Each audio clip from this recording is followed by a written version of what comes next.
guys! Welcome back po sa aming channel. So for today's video, chocolate crinkles po ang gagawin natin.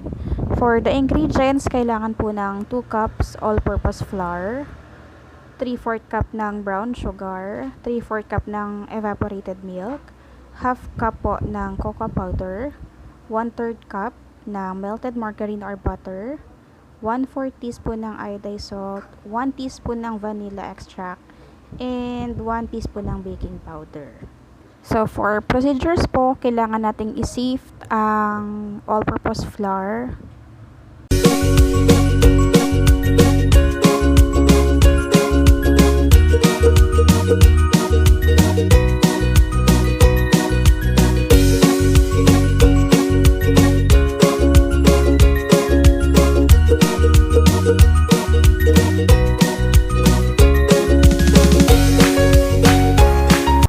Next naman po ang cocoa powder.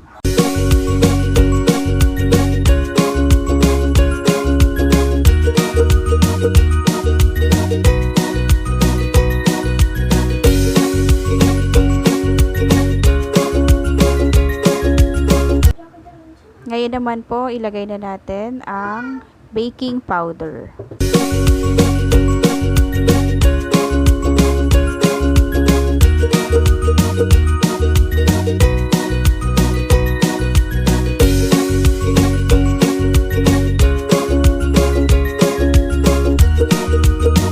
Sunod naman po ang iodized salt at tsaka po natin haluin mabuti.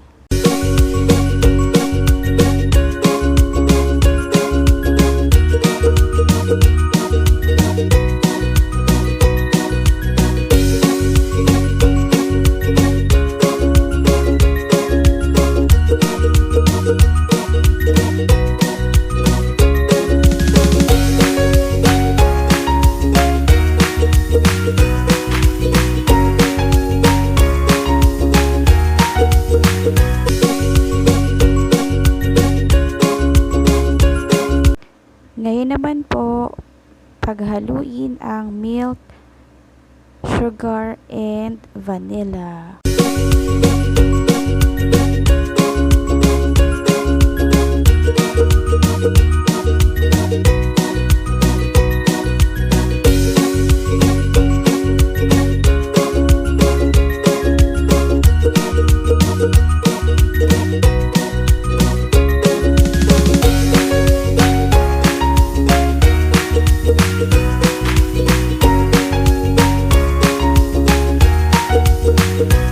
Kapag natunaw na po ang asukal, pwede na pong i-mix ang wet sa dry ingredients and then i-add po ang melted margarine.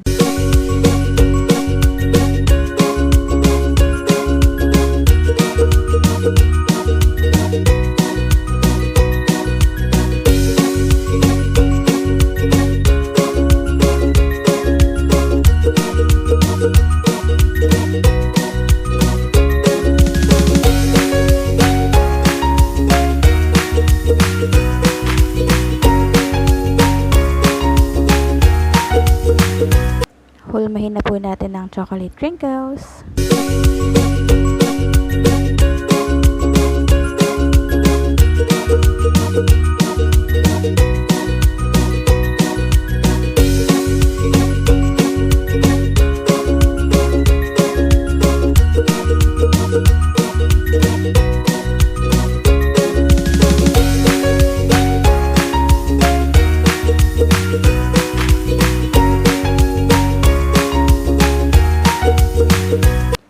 For this batch, nakagawa po ako ng 36 pieces chocolate crinkles.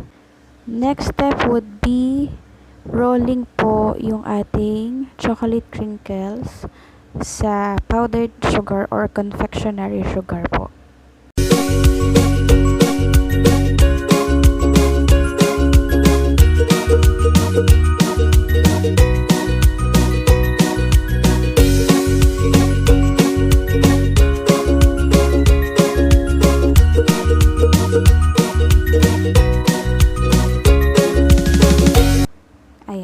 So, pwede na po nating iluto ang ating chocolate crinkles gamit ang ating non-stick pan.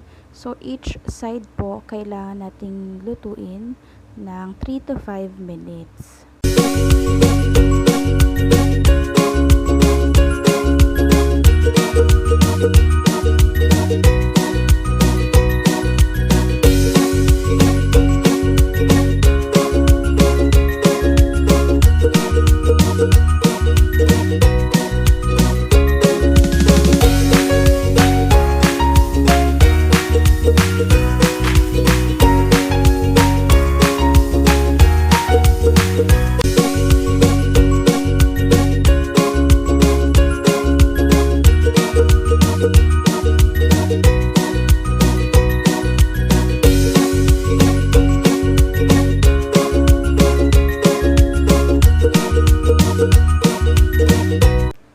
Ayan, so luto na po ang ating chocolate crinkles.